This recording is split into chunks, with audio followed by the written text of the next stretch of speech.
ಈ ಕಾರ್ಯಕ್ರಮವನ್ನು ಹೊರತುಪಡಿಸಿ ನಿನ್ನೆ ನಾನು ಚಿಕ್ಕಬಳ್ಳಾಪುರ ಜಿಲ್ಲೆಯ ಜಿಲ್ಲಾಧಿಕಾರಿಯಾಗಿ ಅಧಿಕಾರವನ್ನು ಸ್ವೀಕರಿಸಿ ಕೆಲಸವನ್ನು ಪ್ರಾರಂಭ ಮಾಡಿದ್ದೇನೆ. ಮೊಟ್ಟ ಮೊದಲನೇದಾಗಿ ಜಿಲ್ಲೆಯ ಎಲ್ಲ ಮಹಾಜನತೆಗೆ ನನ್ನ ನೂತನ ವರ್ಷದ ಶುಭಾಶಯಗಳನ್ನು ತಿಳಿಸಲಿಕ್ಕೆ ಬಯಸ್ತೇನೆ. ನಾನು ಸುದೀರ್ಘವಾದಂಥ ಆಡಳಿತದ ಅನುಭವ, 2 ಜಿಲ್ಲೆಗಳಲ್ಲಿ ಉಪವಿಭಾಗಾಧಿಕಾರಿಯಾಗಿ, ಮಹಾನಗರ ಪಾಲಿಕೆಯ ಆಯುಕ್ತರಾಗಿ, ಅದೇ ರೀತಿ ಸ್ಮಾರ್ಟ್ ಸಿಟಿಯ MD ಆಗಿ, ಮಾನ್ಯ ಸಚಿವರುಗಳ ಹತ್ರ ಸೇವೆ ಸಲ್ಲಿಸುವ ಒಂದು ಅವಕಾಶ, ಜೊತೆಗೆ ಕಳೆದ 2 ಸ್ಟಿಂಟಲ್ಲಿ 2 ಜಿಲ್ಲೆಗಳಲ್ಲಿ ಮುಖ್ಯ ಕಾರ್ಯನಿರ್ವಹಣಾಧಿಕಾರಿಯಾಗಿ, ಈ ರೀತಿ ಕಂದಾಯ ಇಲಾಖೆ, ಅಭಿವೃದ್ಧಿ ಇಲಾಖೆ, ನಗರಾಭಿವೃದ್ಧಿ, ಎಲ್ಲ ಆಯಾಮಗಳನ್ನು, ವಸತಿ ಇಲಾಖೆ, ಈ ರೀತಿ ಬಹು ಇಲಾಖೆಗಳಲ್ಲಿ ನೇರವಾಗಿ ಕೆಲಸ ಮಾಡಿದ ಒಂದು ಅನುಭವ ನನಗಿದೆ. ಖಂಡಿತವಾಗ್ಲೂ ಆ ಅನುಭವವನ್ನು ಜನಸ್ನೇಹಿಯಾಗಿ, ಜನರಿಗೆ ನೈಜವಾಗಿ ಕಟ್ಟ ಕಡೆಯ ಧ್ವನಿಯಿಲ್ಲದ ನಾಗರಿಕರಿಗೆ ಅದನ್ನು ತಲುಪಿಸ್ಬೇಕು ಅಂತಕ್ಕಂಥದ್ದು ನನ್ನ ಒಂದು ಬಯಕೆ. ಖಂಡಿತವಾಗ್ಲೂ ಇಡೀ ತಂಡ, ನಮ್ಮ ತಂಡ ಒಂದು ಕುಟುಂಬವಾಗಿ ಕೆಲಸ ಮಾಡುತ್ತೆ ಜಿಲ್ಲೆಯಲ್ಲಿ. ಅದು ಯಾವುದೇ ಇಲಾಖೆ ಇರಲಿ, ಆ ಎಲ್ಲ ಇಲಾಖೆಗಳ ಅಪೇಕ್ಷೆ ಜನಮಾನಸಕ್ಕೆ, ಜನರಿಗೆ ಏನಿದೆ ಅದಕ್ಕೆ ಪೂರಕವಾಗಿ ಕೆಲಸ ಮಾಡಲಿಕ್ಕೆ ಎಲ್ಲರನ್ನೂ ಕೂಡ ಒಂದು ತಂಡವಾಗಿ ತೆಗೆದುಕೊಂಡು ಹೋಗಲಿಕ್ಕೆ ನಾನು ಪ್ರಯತ್ನ ಮಾಡ್ತೇನೆ. ಈ ನನ್ನ ಪ್ರಯತ್ನದಲ್ಲಿ ಮಾನ್ಯ ಉಸ್ತುವಾರಿ ಸಚಿವರಾಗ್ಬೋದು, ಎಲ್ಲ ಚುನಾಯಿತ ಪ್ರತಿನಿಧಿಗಳಾಗ್ಬೋದು, ಜಿಲ್ಲೆಯ ಎಲ್ಲ ಚುನಾಯಿತ ಪ್ರತಿನಿಧಿಗಳಾಗ್ಬೋದು, ಎಲ್ಲರ ಸಹಕಾರ, ಮಾರ್ಗದರ್ಶನ, ನಮ್ಮ ಗ್ರಾಮ ಪಂಚಾಯಿತಿ ಅದರ ಆಡಳಿತ ವ್ಯವಸ್ಥೆಯ ಭಾಗವಾಗಿರ್ತಕ್ಕಂಥ ಚುನಾಯಿತ ಪ್ರತಿನಿಧಿಗಳು ಹಾಗೂ ಅಧಿಕಾರಿಗಳು, ಈ ರೀತಿ ಎಲ್ಲರನ್ನೂ ಒಳಗೊಂಡಂಥ ಒಂದು ಜನಸ್ನೇಹಿ ಆಡಳಿತವನ್ನು ಕೊಡ್ತೇವೆ. ಮತ್ತು ಹೆಚ್ಚು ಜನರ ಸಂಪರ್ಕದಲ್ಲಿದ್ದು ಕ್ಷೇತ್ರಗಳ ಭೇಟಿ ಮೂಲಕ ಒಂದು ಶಾಶ್ವತ ಪರಿಹಾರ ಕೊಡಲಿಕ್ಕೆ ಏನು ಕ್ರಮ ಬೇಕೋ ಖಂಡಿತವಾಗ್ಲೂ ಆ ಕ್ರಮಗಳನ್ನು ನಾನು ತೆಗೆದುಕೊಳ್ತೇನೆ. ನನ್ನ ಹಿಂದಿನ ಜಿಲ್ಲೆ ತುಮಕೂರಿನಲ್ಲೂ ಕೂಡ 2 ವರ್ಷ 7 ತಿಂಗಳ ಕಾಲ ಒಂದು ಮೌಲ್ಯಯುತವಾದಂಥ ಆಡಳಿತವನ್ನು ಕೊಟ್ಟಿರುವಂಥ ಒಂದು ಹೆಮ್ಮೆ ನನಗಿದೆ. ಅದರ ಭಾಗವನ್ನು ನೂತನ ಜಿಲ್ಲಾಧಿಕಾರಿಯಾಗಿ ಈ ಜಿಲ್ಲೆಗೆ ನನ್ನ ಅಮೂಲ್ಯ ಕೊಡುಗೆಯನ್ನು ಕೊಡ್ತೇನೆ ಅನ್ನೋ ಒಂದು ಮಾತನ್ನು ಈ ಸಂದರ್ಭದಲ್ಲಿ ಹೇಳಲಿಕ್ಕೆ ಬಯಸ್ತೇನೆ. ರಸ್ತೆ ಸುರಕ್ಷತಾ ಮಾಸ 2026ರ ವಿಜಯ ಸಂಭ್ರಮದ ಒಂದು ಸೆಲೆಬ್ರೇಷನ್ಗೋಸ್ಕರ ರಾಷ್ಟ್ರದಲ್ಲಿ ರಸ್ತೆ ಅಪಘಾತಗಳನ್ನ ಕಮ್ಮಿ ಮಾಡುವ ಉದ್ದೇಶದಿಂದ ನಮ್ಮ ರಾಷ್ಟ್ರೀಯ ಕಾನೂನು ಸೇವಾ ಪ್ರಾಧಿಕಾರದ ಮತ್ತು ರಾಜ್ಯ ಕಾನೂನು ಸೇವಾ ಪ್ರಾಧಿಕಾರದ ನಿರ್ದೇಶನದ ಮೇರೆಗೆ ಇವತ್ತಿನ ನಾವು ಚಿಕ್ಕಬಳ್ಳಾಪುರ ಕಾನೂನು ಸೇವಾ ಪ್ರಾಧಿಕಾರ, ಚಿಕ್ಕಬಳ್ಳಾಪುರ ಜಿಲ್ಲಾ ಆಡಳಿತ, ಜಿಲ್ಲಾ ಪೊಲೀಸ್, RTO, ಶಿಕ್ಷಣ ಇಲಾಖೆ, ಹಲವಾರು ಸಂಘ ಸಂಸ್ಥೆಗಳು, ವಕೀಲರ ಸಂಘ ಎಲ್ಲರ ಸಮಷ್ಟಿಯಿಂದ ಇವತ್ತಿನ ದಿನ ನಾವು ಒಂದು ಜಾಥವನ್ನು ಹಮ್ಮಿಕೊಂಡಿದ್ದನ್ನು ತಾವೆಲ್ಲ ನೋಡಿದ್ದೀರ. ಇದರ ಉದ್ದೇಶ ಇಷ್ಟೇ, ನಮ್ಮಲ್ಲಿ ಪ್ರತಿದಿನ ಅಪಘಾತಗಳು ಆಗಿ ಹೆಚ್ಚಿನ ಜೀವಗಳು ಕಳ್ಕೊತಾ ಇದ್ದಾರೆ. ಅದಕ್ಕೆ ಯಾರೊಬ್ಬರು ಕಾರಣ ಆಗೋದಿಲ್ಲ, ನಮ್ಮ ಅಜಾಗರೂಕತೆಯೇ ಅದನ್ನು ಮುಖ್ಯ ಕಾರಣ ಆಗ್ತದೆ. ನಾವು ಒಂದು ದ್ವಿಚಕ್ರ ವಾಹನನ ಚಾಲನೆ ಮಾಡುವಾಗ ತಲೆಗೆ ಶಿರಸ್ತ್ರಾಣವನ್ನು ಧರಿಸ್ಕೊಂಡ್ರೆ ಹೆಚ್ಚಿನ ಪ್ರಮಾಣದ ಸಾವು ನೋವುಗಳಾಗುವಂಥದ್ದನ್ನ ತಡೆಗಟ್ಟಬಹುದು.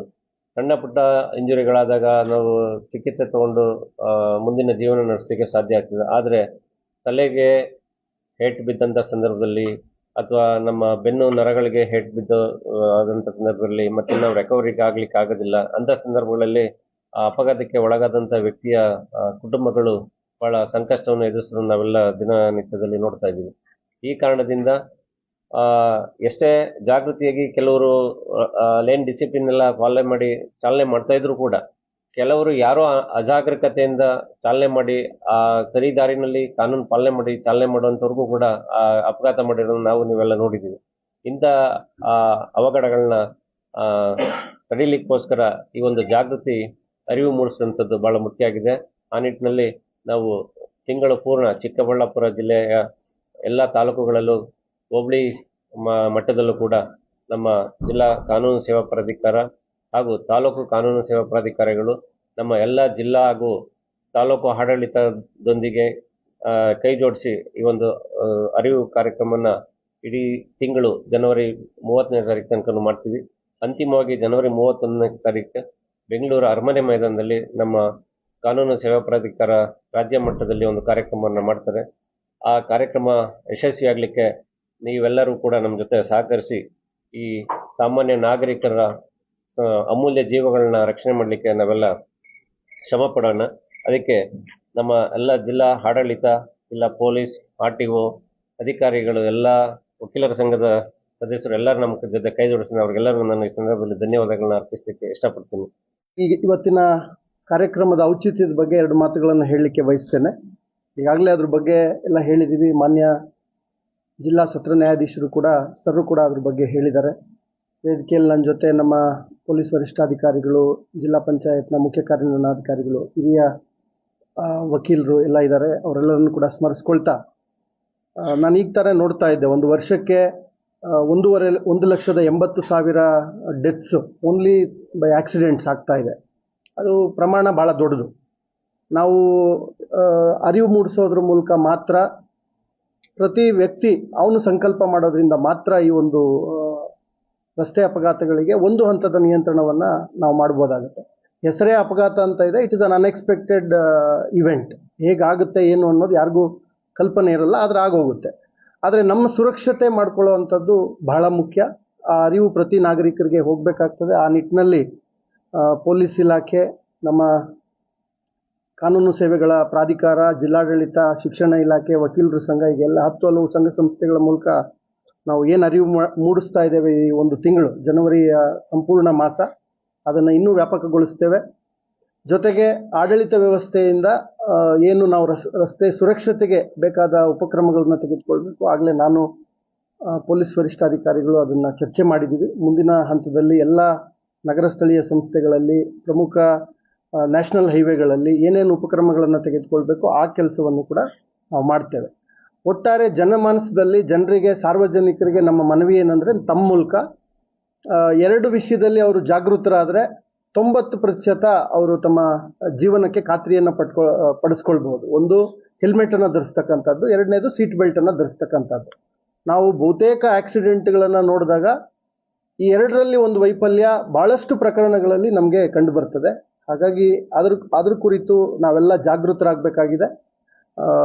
ಆ ಮಾತುಗಳನ್ನು ಹೇಳ್ತಾ, ಈಗಾಗಲೇ ತಾವು ಹೇಳಿದಿರಿ, ನಮ್ಮ ಕಾನೂನು ಇಲಾಖೆ, ಅದರಲ್ಲೂ ನ್ಯಾಯಾಲಯಗಳು ಈ ರೀತಿಯ ಜನಪರ ಕಾರ್ಯಕ್ರಮಗಳಲ್ಲಿ, ಕಾಳಜಿಗಳಲ್ಲಿ, ಸರ್ ನೇತೃತ್ವದಲ್ಲಿ ಅವರು ಕೂಡ ತುಂಬ ಪ್ರೊಆಕ್ಟಿವ್ ಆಗಿ ಭಾಗವಹಿಸಿರ್ತಕ್ಕಂಥದ್ದು. ಹೆಲ್ಮೆಟ್ ಕಡ್ಡಾಯಗೊಳಿಸುವಿಕೆ, ಅದನ್ನು ತಾವೇ ಈಗ ವ್ಯಕ್ತಪಡಿಸಿದ್ರಿ. ಸೊ ಆ ರೀತಿ ಅವರು ಕೂಡ ಕೈ ಜೋಡಿಸಿರ್ತಕ್ಕಂಥದ್ದು ನಾವೆಲ್ಲ ಒಂದು ತಂಡವಾಗಿ ಕೆಲಸ ಮಾಡಲಿಕ್ಕೆ ಒಂದು ಪ್ರೇರಕ ಶಕ್ತಿ ಅಂತೇಳಿ ನಾನು ಭಾವಿಸ್ತೇನೆ. ಖಂಡಿತವಾಗ್ಲೂ ಇದನ್ನು ಇನ್ನೂ ಹೆಚ್ಚು ವ್ಯಾಪಕಗೊಳಿಸಿ ಒಂದು ಪರಿಣಾಮಕಾರಿ ಔಟ್ಪುಟ್ಟನ್ನು ಕೊಡೋದಕ್ಕೆ ಪ್ರಯತ್ನ ಮಾಡ್ತೀವಿ ಅನ್ನೋದನ್ನು ಈ ಸಂದರ್ಭದಲ್ಲಿ ತಿಳಿಸಲಿಕ್ಕೆ ಬಯಸ್ತೇನೆ. ಸೊ ಮುಂದೆ